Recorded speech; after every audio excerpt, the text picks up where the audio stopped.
My amplified unit, salute, SmackDown, Friday, August 23rd, 2024. This is your amplified review. I, of course, your host, B, motherfucking C. And before we get going, you guys see the shirt? You know what that means. My veteran subscribers, you know what that means. For everybody else, no, I am not previewing my Halloween costume. I am not going as Grayson Waller this year. This is not the Waller effect. This means it is indeed birthday weekend. Birthday weekend is upon us, man. That's the only time I really bust this shirt out. It's celebratory. It's not the Waller effect. Birthday weekend, man. It is here. I appreciate all the birthday salutes throughout the entire week, guys. I appreciate it big time. If you want to get those last birthday coffees in, that thanks button down below, smash it. Start chucking coffees at the channel. I'm just playing. I got plenty of coffee, guys. Boxes and boxes. I'm talking about the big boxes, too. Look at this, man. At this point, everybody gets a coffee. You get a coffee. You get a coffee. Everybody gets a coffee. We all need a coffee at this point, man. Monday Night Raw, SmackDown, creatively, it needs a lot of juice. These shows, man, they need a lot of creativity put into them. And it's just not being done. I don't know what it is, man. This SmackDown, we'll go over it. There was some good stuff last night. That's the good news. The bad news, creatively, it's just like it's been sucked out of this place. SmackDown, what are we doing on Friday nights?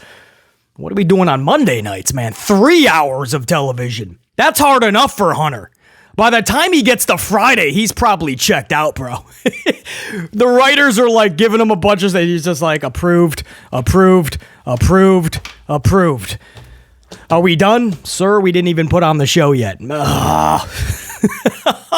Hunter just wants to get back to Greenwich, Connecticut, Stamford, Connecticut, man. But guys, I appreciate it big time. In all seriousness, you ain't got to smash the thanks and send a coffee over to the show. What I do need is you to smash that up. That's the birthday present. Smash that up, help out the algorithm. Not only does it help BC know that you are fully amplified for the upload, but it helps the algorithm. The platform isn't too fond of BC, the thumbnails, the headlines, the content. Maybe I curse a little too often. I'm trying to reel it back. But they're not too thrilled with BC and the content. So what you guys can do to help that, and what that means is they don't really promote it. They don't put it in the recommendations as often. They don't do all of that. So it obviously it's you can't grow anything if the platform doesn't want you to. So what you guys can do to help is just simple things, totally free. Smash the up, smash it, man. Oh yeah, macho man elbow. I tell you guys all the time. Lock it into that figure four leg lock or a sharpshooter. But whatever you do, make sure that like button is looking up at the lights. Helps BC. Keeps me on the platform so you guys are getting content. That's how this works. So I appreciate it. Totally free birthday present to BC. Smash the up. Smash it. Smash it. All right. Let's get right into it, man. I'm not going to make you guys wait at all. There is no cold open, really. It's just letting you guys know this is not the Grayson Waller effect. You didn't tune into the wrong show. It is the SmackDown review. We're just celebrating, well, me. Happy birthday, BC. I appreciate it. Thank you, BC. Grayson Waller effect. Speaking of, how funny is this? First line in my notes. The Grayson Waller effect starts this Monday Night Raw. Monday Night Raw. Listen, it's been a long week, guys. SmackDown. It starts SmackDown, the Waller effect. And the guest, Cody Rhodes. And I told you guys in yesterday's stream what this was going to lead to. I told ya. Waller effect, Cody Rhodes. Let's start this review amplified after a swig of coffee. Birthday coffee! All right, so Grayson Waller effect, Cody Rhodes as the guest. Waller plays a funny vid of Owens betraying a whole array of wrestlers, starting back with that epic turn down in NXT when he turned on Sami Zayn. But this video package also showed not just the John Cena turns or Kofi Kingston, but also the Chris Jericho turn, which I thought was really cool because Jericho, of course, is this, big wrestler now in AEW. Well, not as big. A lot of the fans want him to retire because of this whole learning tree. A lot of fans are showing up and chanting, "Please retire" to Chris Jericho. I never thought I'd see the day, but that they'd be chanting that. But Chris Jericho is a legend personified. We all know that. But he's a big component of AEW, and WWE played that whole, remember they were like, it was that whole friendship thing with Owens and Jericho, and then Owens turned on him. Really good turn, by the way, right? Jericho's like, wait, why's my name on the list? And he looks over and Kevin Owens just takes him out. Puts him through the Geritron, what was it, 5,000? Whatever it was called. That was so well done. They actually put that in there. Gave it some time, too. Pretty well done. So that video package, man, I really like that. That was a nice touch. And the fact that they had Sami Zayn, both turns, the NXT and the main roster turn, when Owens turned on Zayn. And I love how it said, because before every turn, it would show the name, and it showed Sami Zayn at the end, and in parentheses, yup, again. So that popped BC, man. Sami Zayn, yup, again. Because you had already seen Sami Zayn's name from the NXT turn. I hope that makes sense. If you didn't watch the show and you just listened to BC's reviews, first of all, I appreciate that, but it was just really well done. So after that, Owens comes out. He tells Cody, even you can admit, he tells because Cody's in the ring, obviously. So Owens is in the rampway. He's making his way.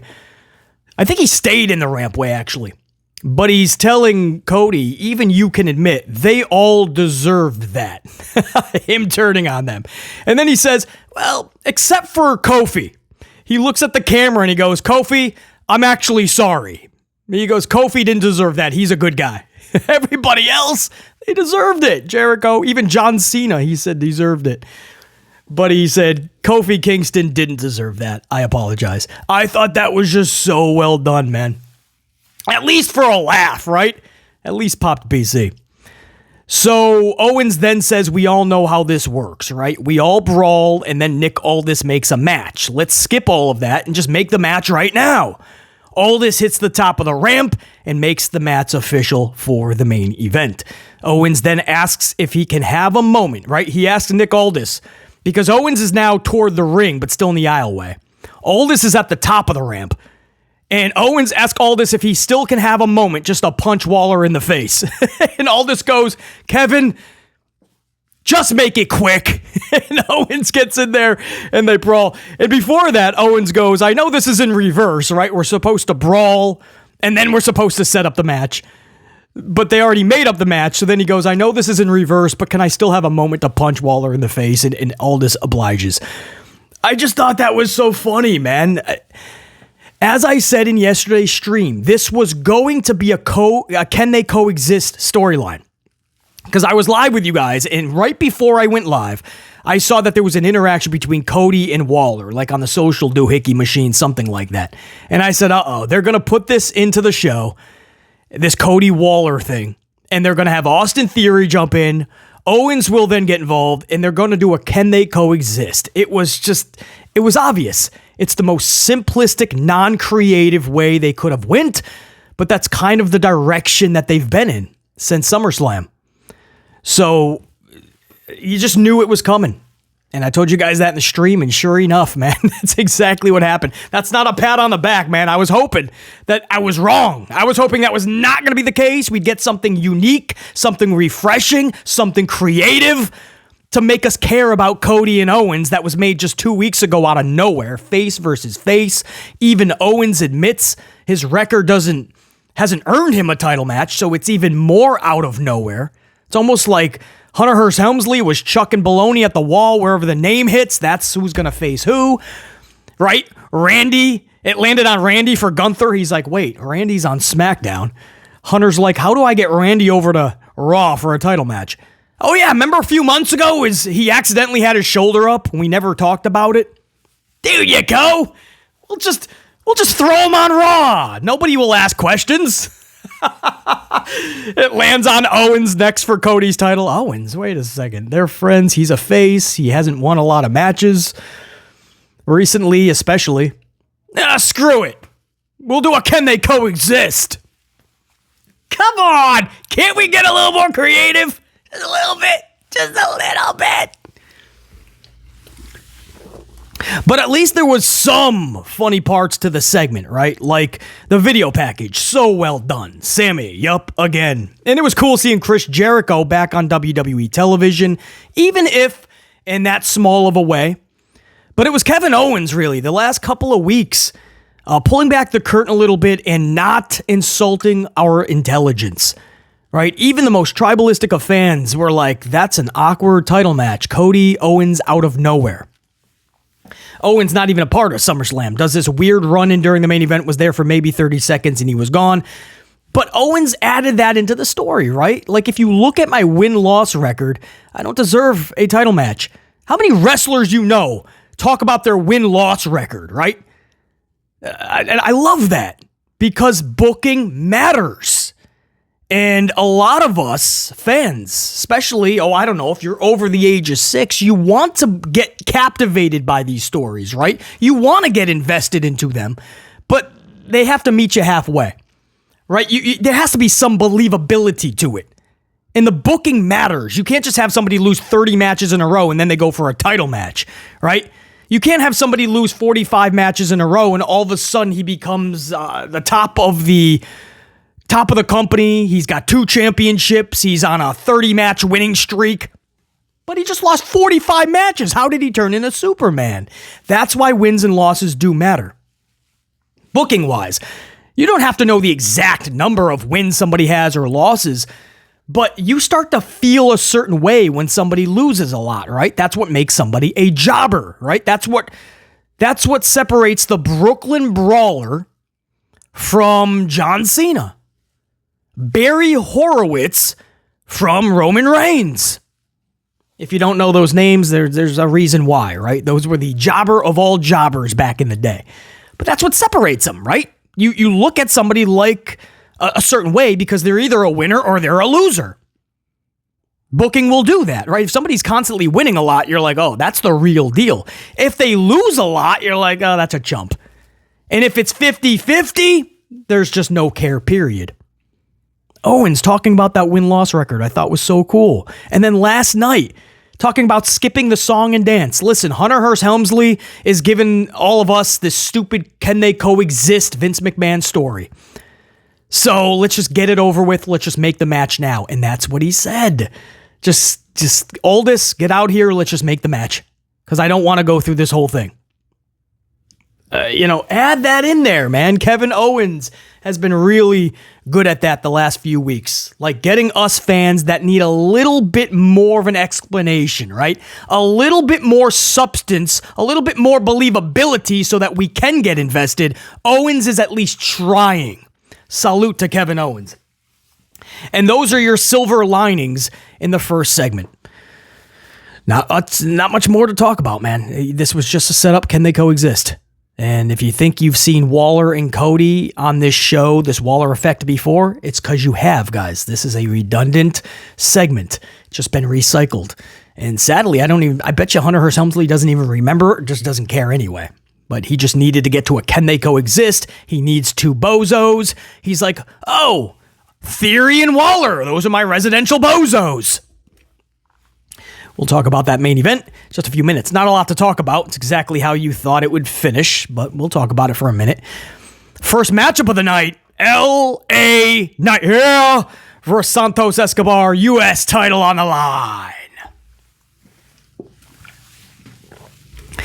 While the introductions are underway, Angel and Garza pull Knight outside the ring and begin a beatdown. This was actually well done because I thought he fell at first. Like they're doing the introductions, right? Hard cam is starting to zoom in a little bit, I believe. And then LA Knight just falls. He just goes face first. I'm like, did LA Knight just fall? LA Knight has done some, some follies on live television. I remember that time he was trying to talk all badass, like Stone Cold. And he's talking all badass, and he swallowed his gum, and he's like, and I'm gonna, yeah.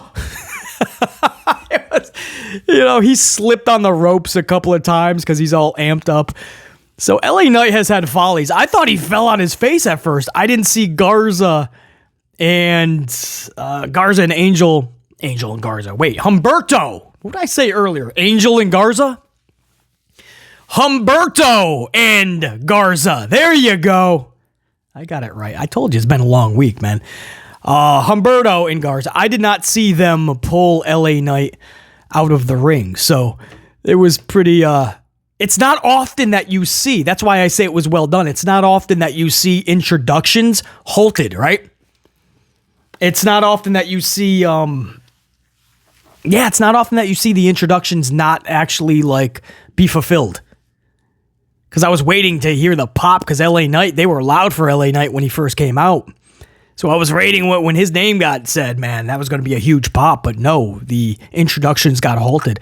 I thought that was that's what I mean. Sometimes just little simplistic things, guys, make something better than it could have been. Right? This could have been just run of the mill because we've seen Santos and LA Knight several times in the past, guys.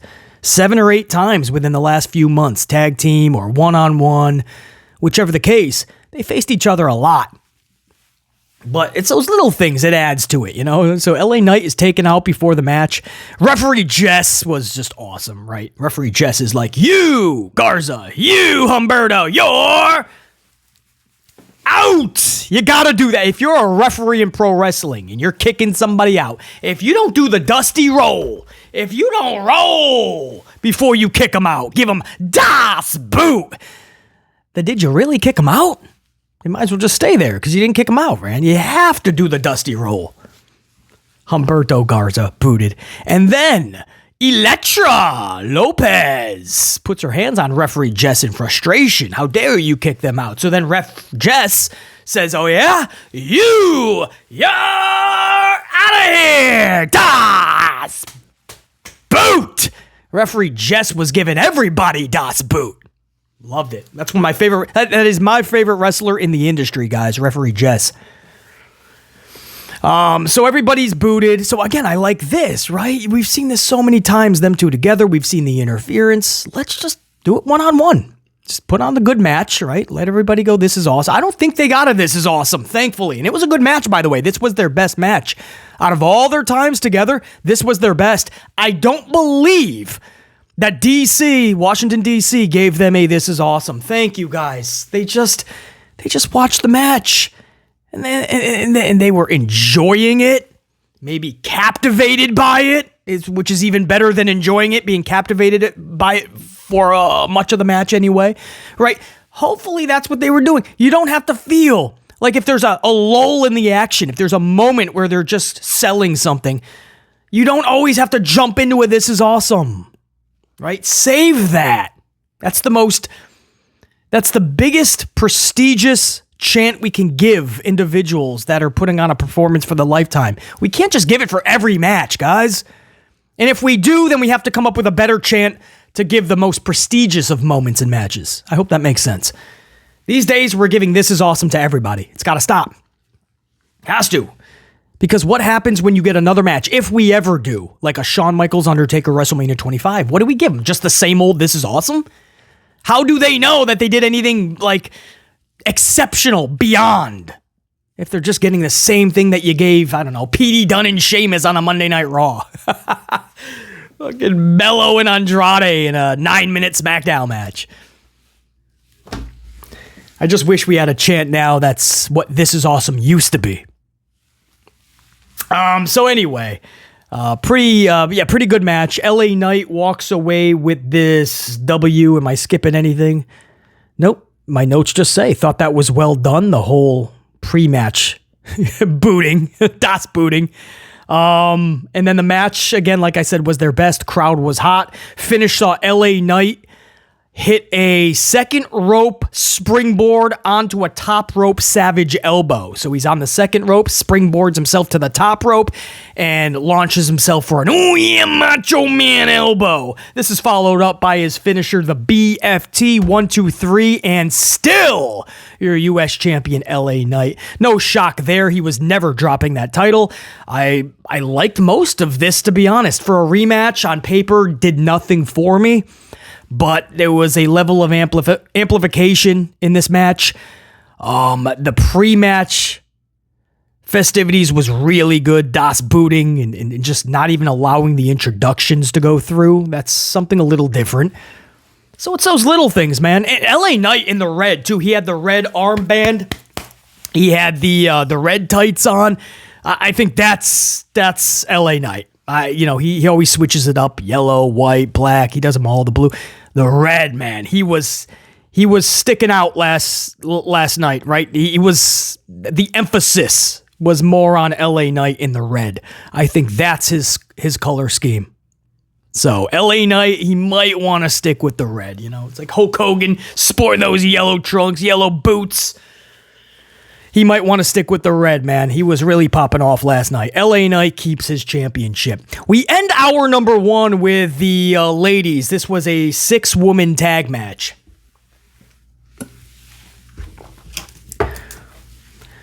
Naomi, Jade Cargill, Bianca Belair defeat tag title holders Alba, Fyre, and Isla Dawn, along with Blair Davenport. Naomi pins Davenport via springboard moonsault. Now, a couple of things here. Number 1, your tag title holders lose again. No other way to put it. They were never supposed to be champions, guys. They were sitting at catering. Because they were in Clash at the Castle, Scotland, they plucked them from catering, and they had them win the tag titles for some reason. Just because it was Scotland. Even though they're heels, get a big pop from the homeland, and we'll figure something out down the road. And all they've been doing is really, if they're not still sitting at catering, they're just losing. And now, guys, there's a match made for Berlin next Saturday. Jade and Bianca versus Alba and Isla. Is this where Jade and Bianca just get the titles back? So not a quick game of hot potato, but, in the end, still a game of just back and forth. Tag, you're it. No, tag, you're it. We got the titles. We got them back. We got them again. Like, is this next Saturday? Because a lot of people think the only other way to go is Bianca turns on Jade or vice versa. But guys, there's no seeds even planted for that. They are like together. And now winning matches left and right. There's no reason for Bianca to do a turn or Jade. So that would be so weird if Jade just turns or Bianca turns, first of all. So the only other option is they get their tag titles back, which I just don't see how Alba and Isla can even beat Jade and Bianca, so that would be the only realistic option. I said that when they got the titles. I said, who in the world is taking out Jade and Bianca? Have you seen them? I said, you could put Transformers together. You could put Optimus Prime and Megatron together. And they're not going to beat Belair and Jade. Superman can mix it up with Batman. They're not getting the titles from Jade and Bianca. And then out of nowhere, Alba and Isla get the titles. So the booking for Blair, Bianca Belair, and Jade Cargill, like a lot of people in this company, is just so weird. Is this all just to get the titles back in Berlin? And I don't know, but the match is made official. That's the 5th matchup announced for next weekend's PLE. And as far as Naomi pinning Davenport last night in the 6-woman tag, because that's how the match ended, that's just because Naomi doesn't have the match at the PLE. So they're giving this title match to Blair, Bianca Belair, and Jade Cargill. And Naomi's kind of the odd one out. So they said, all right, well, we're going to give you a big W on television. You're going to beat Davenport. So that's going to be your W, Naomi. And then next Saturday is going to be Jade and Bianca's when they get the title. So I think that was like a little consolation prize for Naomi. But anytime Naomi's collecting W's on live television, BC's down for it. Because Naomi has more than earned her chance to get W after W after W and more titles in the future, too. There's no way this woman should only have 2 championships in her career. Meanwhile, when Charlie gets back, she's about to get her 15th. Naomi's been there longer. Naomi's more athletic. Don't say it's about the microphone, please, man. Charlie, after 10 seconds, becomes so damn robotic. So if we're judging this by microphone is the reason that Charlie has 12 more championships, stop! But that's Naomi's W. I do believe that Belair and Jade will have their W next Saturday, and then all of this, you just weakened Jade Cargill and Bianca Belair. You weakened them just because you wanted a pop in Scotland for Alba and Isla. So odd. And I'm not sure what this is supposed to do for Alba and Isla when they lose the titles next week. They're already losing left and right when there's no titles on the line. Anyway, speaking of just bad tag team booking, you guys ready for this? Street Profits versus the Bloodline's Guerillas of Destiny. Tag titles on the line.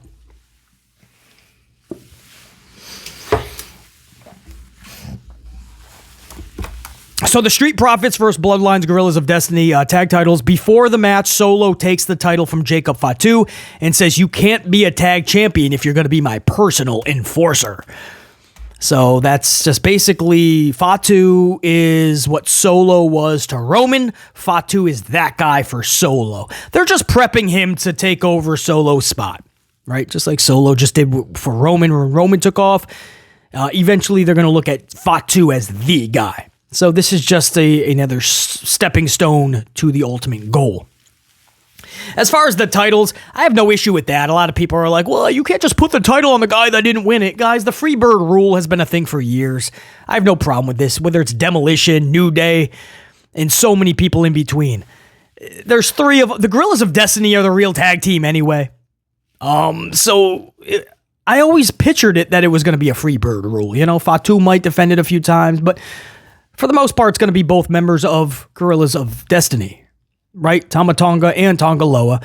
And so this just makes, it just made things right last night. Does it give enough explanation? Of course not. Does this company ever? Of course not.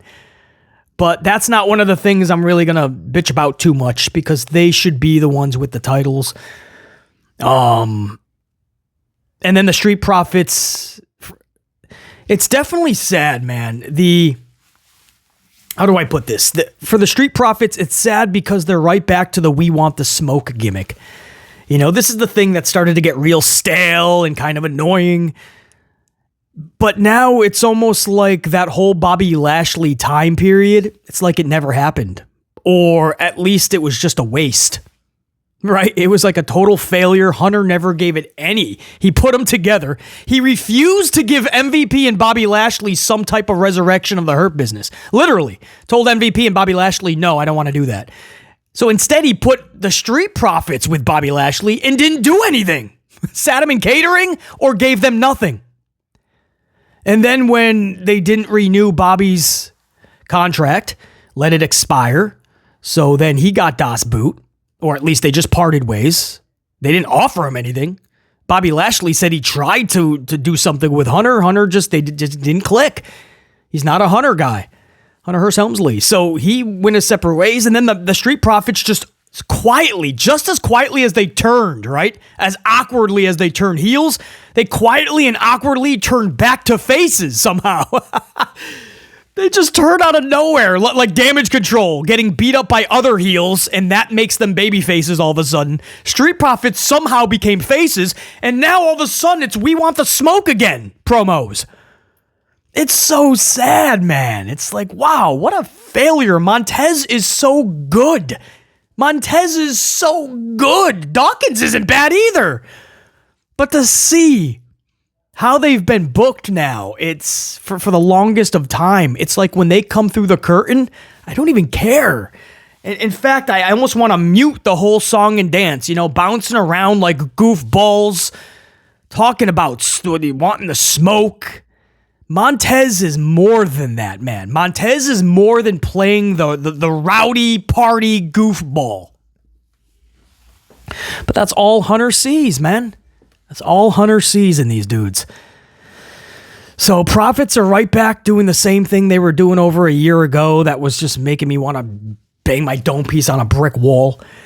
Guerillas of Destiny retained their titles. There was nothing to talk about here, man. They retained their titles, defeating the Profits with the assist going to Jacob Fatu, which you knew that was going to happen, man.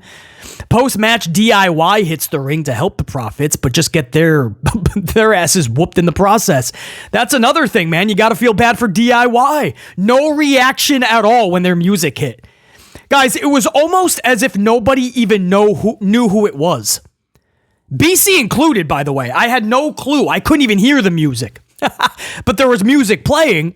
The crowd was like, oh, at first, like somebody's coming down. And then they were like, there was nothing after that. It was the initial, oh, not Cody Rhodes' oh. Just like, oh, somebody's coming down. And then it was like, that was it. It was kind of like, oh, it's DIY. But it was so bad of a reaction. I thought like nobody knew who it was. BC definitely didn't. Again, but that's not saying much. Because I don't know most of these wrestlers, when their music hits, I have to wait and see who's coming through the curtain. That's how generic the theme music has gotten today. Back in the day, you knew when Benoit was coming down, or Eddie Guerrero, or Batista, or John Cena, or Triple H, or Undertaker, or Austin, or Rock, or Hogan, or Savage, or Flair. Anybody. Tito Santana, Mr. Perfect. Mr. Perfect. You knew. Ted DiBiase. Kurt Angle. Ken Shamrock. You knew when these individuals were coming down. I don't care if it was Chuck and Billy Gunn. You guys remember that tag team? You knew when the music hit, you knew who it was. These days, the music plays and I have to see who it is. The music is so bad. But DIY, man, the reaction was so sad. And then it got even worse because they came to the ring to make the save for the Profits because they were getting beat up by the Bloodline. But DIY needed to be saved when it was all said and done because they got their butts whooped. So they came to the ring just to get beat up. Forget having a 28-day tag title reign. Only one defense when they lost. Forget that. The fact that they can't even put themselves on they weren't even a part of the show. They're like, oh, well, hey, we can get on TV. Let's go help the Profits. And they wind up looking up at the lights. DIY, man, that's sad. And I don't see them taking the titles from the Guerillas of Destiny because you got to think with War Games Survivor Series coming up the pipeline. You got to believe that somehow, I know this is wild.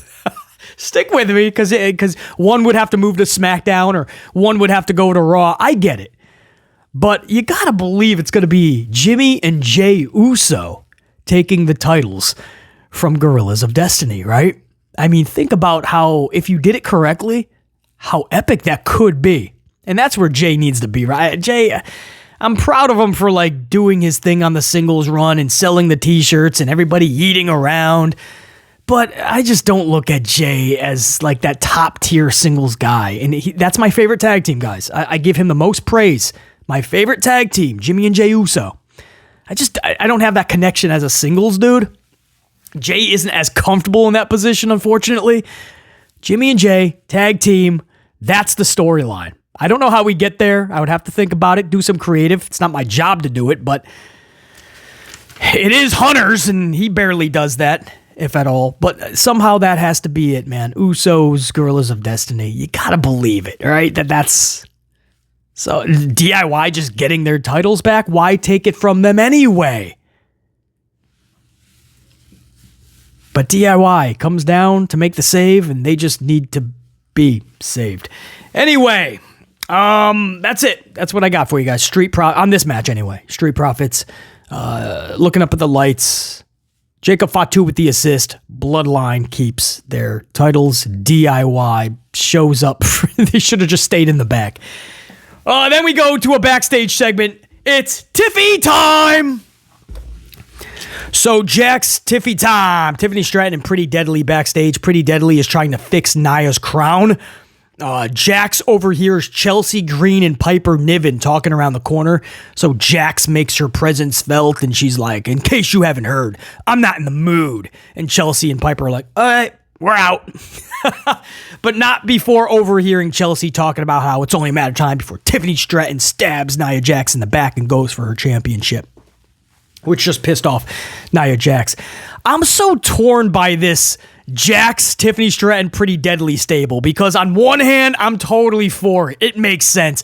Tiffany Stratton and Pretty Deadly were basically like, it just fits. It's like it belongs, right? Nia Jax is the odd one out, but you can still believe it, right? She's the queen. She's playing the role of the bitch and everybody's her servant. And Tiffany Stratton is playing that role as the side chick beautifully. Pretty Deadly, again, just fits perfectly with them. So on one hand, I'm like, all right, this could be really good and really funny. But on the other hand, I can't help but ask, is this the best way to utilize Tiffany Stratton, right? She's got the Money in the Bank briefcase, and she's relegated to a part of the show that is never talked about the next day. If you look at the top 5 moments / segments and all the headlines for SmackDown the next day, Tiffany is not a part of it. And that's saying something, because this is somebody who is getting some of the loudest chants in other countries, not just the US. And Hunter Hearst Helmsley kind of really has just dumbed down the booking, is keeping her out of anything of relevance. She's relegated to just weird backstage segments. And I know, right? It'll lead to the turning on Nia maybe in the future, or she'll be a big face because of this. But I feel we have to do a little bit more than with it. It can't just be a 1-minute backstage segment on a 2-hour SmackDown. Tiffany Stratton needs to be booked. Way more time has to be utilized on Tiffany. But for some reason, Hunter Hearst Helmsley does this. When somebody is white lightning hot, he just dumbs down the booking, right? LA Knight coming out of the Royal Rumble feud with Bray Wyatt last year. All of 2023, he pretty much kept LA Knight off of all the big shows, a bunch of pay-per-views, off of the big Madison Square Garden SmackDown. He did not have him win that briefcase when he should have, put it on Damian Priest out of nowhere. He did not win the little United States Fatal 4-Way or the mini tournament. Went to like Rey Mysterio for something. It was so weird. LA Knight just purposely kept off of big shows and not given anything of relevance when the crowd was saying, no, we want to see more of that dude. It wasn't until recently LA Knight finally got his first mid-card championship. That was just a few weeks ago. And, Dragunov, all of this hype, everybody heard about what he did in NXT. Everybody's like excited to see who doesn't know a lot about Dragunov. He shows up, he loses most of his matches, and then he's kept off TV the last several weeks. Tiffany Stratton, man, she's getting all of this ovation, all of these loud receptions from other countries even. And Hunter's like, we'll put you in 60-second backstage segments. I think that's the best way to do this. On one hand, I'm down with the little stable. On the other hand, you have to give Tiffany Stratton more time than this, man. She's one of the best parts of the show. The audience is telling you that. You can't just have 60 seconds on a 2-hour show. You can't do it. So that's why I'm torn on this. I'm also torn on the fact that Chelsea Green, whose banter with Jax and Stratton is gold, by the way, right? Because it's Chelsea Green. She's phenomenal. Right, Chelsea Green's banter with Adam Pearce was pure gold. Chelsea Green and Nick Aldis and the way she talks to Aldis, pure gold. So I'm not shocked that her and Stratton or Jax would also be really good. But the problem I have is it just doesn't do anything. They're all heels, guys. So this literally leads to nothing. Chelsea Green is not going to, nor should she turn heel. Her character is not that. It would be absolutely...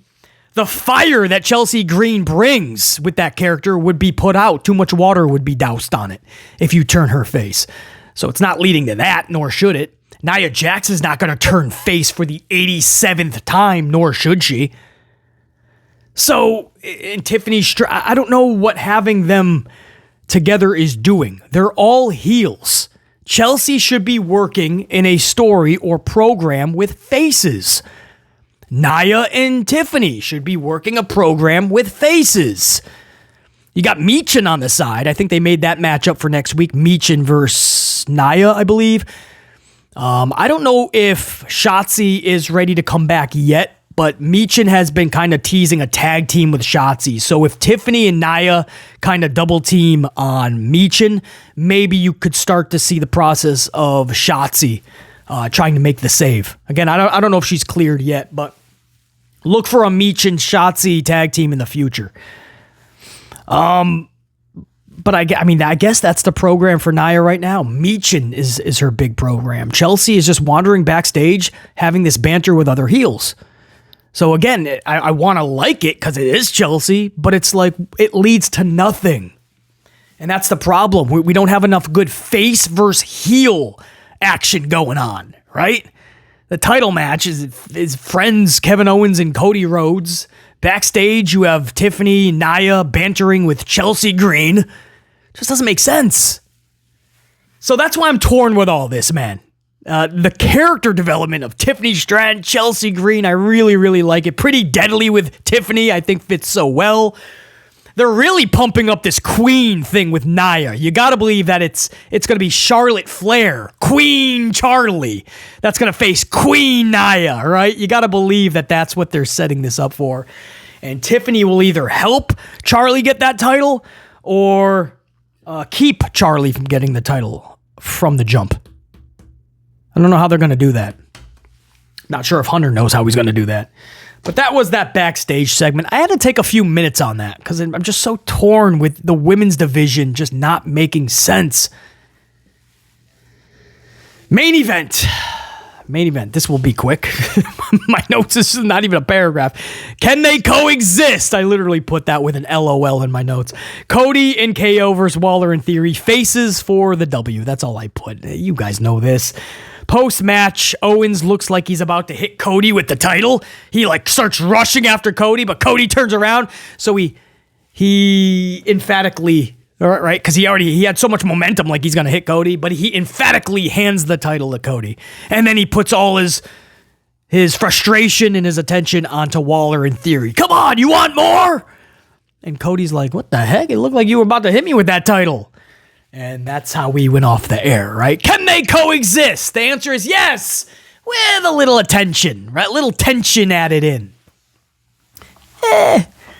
Fade to black, show goes off the air. BC was like, I put that in my notes too. I put, just EH. And then I also put in my notes, typical VKM ending. This was a Vincent Kennedy McMahon show, a lot of it. A lot of it was a VKM show. The start of it, for sure. The finish of it, absolutely. Can they coexist? Yes is the answer, but with a little bit of tension. And good night, everybody. Thanks for spending your Friday night, 2 hours, primetime Friday night, watching Owens and Cody coexist. That's what I mean, guys. You know what I mean? I'm not just gonna. This is a legit review channel and show. Not just a channel based on reviews, but we do a lot of reviews. And you guys come here because you want the amplified truth, right? You don't want me sugarcoating it. So I'm not going to, when the right light goes on and it's time to review these shows, I'm not just going to make everything sound like it was awesome. I'm not going to be cookie cutter and talk about how interesting all of this was. I can't, right? It's a review show, like you're reviewing food or a movie, right? You got to be honest with it. Talk about the good, absolutely. And the great, if there's anything great. What was funny? But you also have to talk about what was just not done well. Because that's the only way it can get better, right? The end goal here is to make everything better. We love pro wrestling. We want the shows to be better. We want the characters, more volume and amplification in it, and to be more fun. But you got to be honest with it, right? That's the only way it can be better. So, these shows, they're lacking so much creativity. And Hunter Hearst Helmsley is the guy in charge of creative. So, it's funny. A lot of people are like, man, you're just not a fan of Hunter Hearst Helmsley. Not the case at all.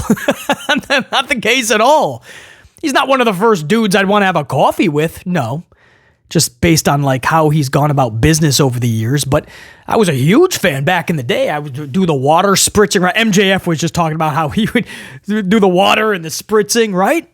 We would all do that back in the day. I was a big fan of his work as a wrestler. how he goes about business, I'm not a big fan of. I don't agree with it. So I wouldn't necessarily have coffees with him, but no, I want him to do the best so that we get the best shows, right? I want to praise his product and his creativity. SummerSlam on paper wasn't it, but guess what? When the show went off the air, it was a good show. Everything after SummerSlam, a lot of stuff before SummerSlam, I'm just not seeing it, man. I'm trying. I really am, man. These shows are rough to get through. And there's too much talent for that to be the case. I wish there was more heels on SmackDown. I will say that. I wish there was a lot more heels. I mean, just watching Solo parade around in front of the Bloodline, it's not hitting, guys. We went from Roman Reigns to Solo Sikoa. Hunter Hearst Helmsley had this guy lose 41 matches in a row recently. After he beat John Cena, he lost 41 matches in a row until Roman had to go away for a few months, and then they're like, you're going to be the guy now, Solo. Kevin Owens talks about wins and losses. How about this dude? 41 matches in a row he lost. And then fans like BC are supposed to go, let's forget about that guy. Solo's the real deal. Guys, until next time, there will be that next time. I appreciate another, you want to talk about this is awesome. Another awesome week on the channel. You guys made this so special. Birthday week for BC. Pretty damn cool. Yeah, we're going to get some beach time now. But next week, we're going to do it all again as we head into WWE's Bash in Berlin. I may even have an all-in Wembley Stadium review. Even if it's condensed, I might do something like that at the beginning of the week. So, as always, subscribe, notify, press all the things down below, do all the buttons. Be a big part of this unit, especially channel membership. That's the highest level of support you can possibly do. We're a few months away from giving out those golden coffees on channel membership. I can't wait, man. All right, guys, that's it. BC to the beach. Until next time, and there will be that next time. Tap, guys, we're out. BC in the unit. Saying check you. Deuces. Salud.